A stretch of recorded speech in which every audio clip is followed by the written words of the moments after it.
todas, espero que estén muy bien en el día de hoy. Bueno, vamos a empezar hoy con un concepto un poquito más teórico, pero les prometo que va a ser de suma utilidad para poder trabajar las diferentes herramientas que nos permitan tener cierta implicancia sobre nuestra vida psíquica y modificar aquellos aspectos disfuncionales que queremos modificar.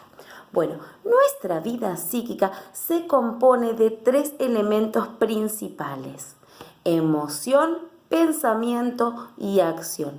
Repito, emoción, pensamiento y acción. Lo que pienso, lo que siento y lo que hago.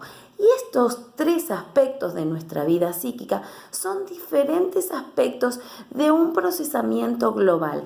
Es decir, nosotros procesamos los estímulos e interactuamos con ellos a través de estos procesos psicológicos.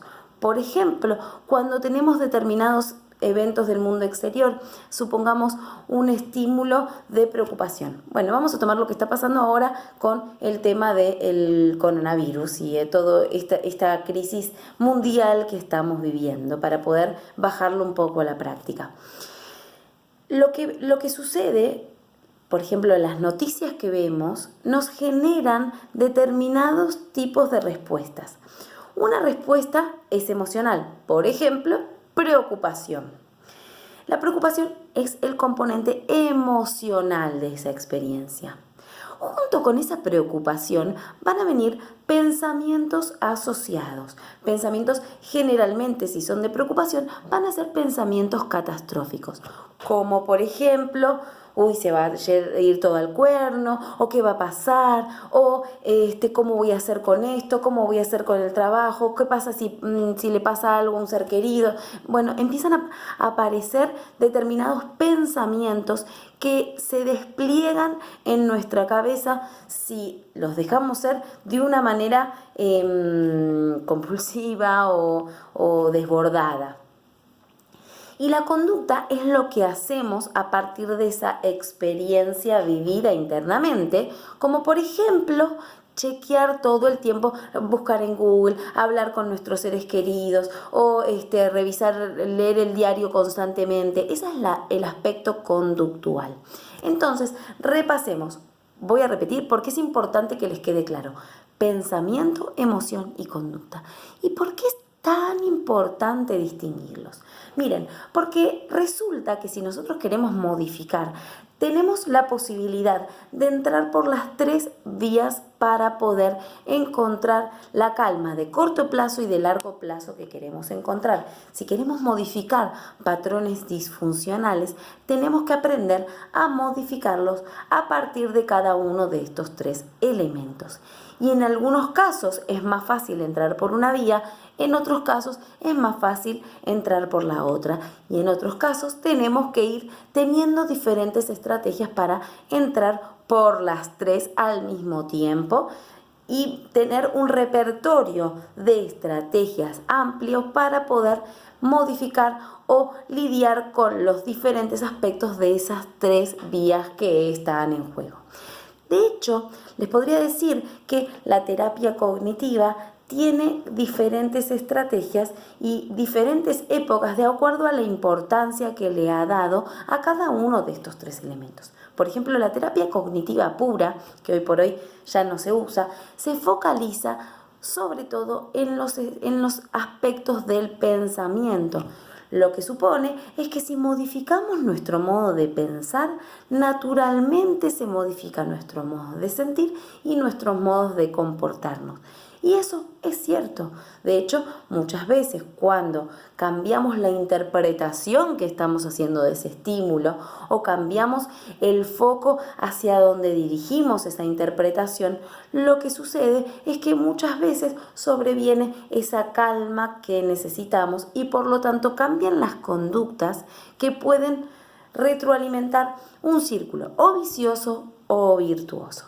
La terapia conductual se ha focalizado en los aspectos de la conducta. Hay otros tipos de disfunciones o dificultades que podemos atravesar que están más relacionadas con los aspectos conductuales.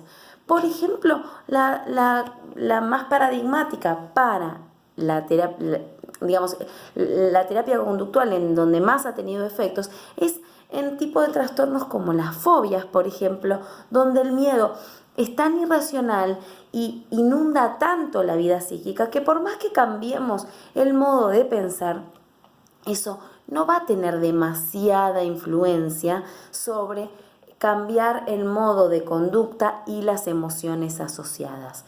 Entonces, por ejemplo, si yo quiero trabajar una fobia determinada, por ejemplo, la fobia a los perros, yo puedo ir a visitar casas de amigos que tengan perros y decir, bueno, pero son perros domésticos, no me van a hacer nada, no tiene por qué pasar nada. Sin embargo, cuando llegue a la casa de mis amigos y los perros se me acerquen, mi cuerpo se va a congelar y va a sentir igual la reacción del miedo más allá de lo que esté pensando.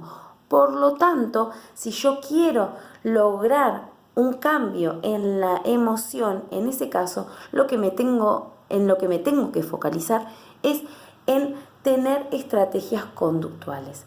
En ese caso serían estrategias de exposición que probablemente ampliaremos en otros videos. En el caso de las terapias focalizadas en las emociones, son terapias más nuevas porque las emociones siempre a lo largo de la historia han quedado como más relegadas, pensando que se modificaban de una manera indirecta o a través del pensamiento o a través de la conducta. Pero hay estrategias concretas para modificar las emociones. Hay tipos de terapias dentro del grupo de las terapias cognitivas, digamos, o terapias contextuales, que se enfocan en trabajar determinadas herramientas relacionadas con la regulación de las emociones. Por ejemplo, el mindfulness o estrategias de regulación emocional. Entonces, recapitulando, vamos a tener que pensar diferentes estrategias para los diferentes aspectos de la vida psíquica. Otra de las cuestiones que son importantes es la de distinguir el pensamiento de la emoción, de la conducta. Y aunque teóricamente resulte bastante fácil de distinguir, no es tan fácil de hacerlo en la práctica. Pero como este video está quedando un poco largo, lo que les propongo es lo siguiente. Se los voy a dejar acá para que procesen lo que acabamos de aprender y después yo les voy a dar un ejemplo acerca de cómo modificar o registrar nuestro pensamiento, emoción y conducta. Entonces, en principio, lo que les propongo es que ustedes empiecen por observarse a sí mismos y fijarse si se pueden dar cuenta a través de las experiencias cuáles son sus pensamientos, cuáles son sus emociones y cuáles son sus conductas. Bueno, espero que tengan un excelente día y que estén cada vez mejor, con compromiso de estar cada vez mejor, que eso es finalmente lo que nos lleva a una vida psíquica saludable. Les mando un beso grande y que estén muy bien.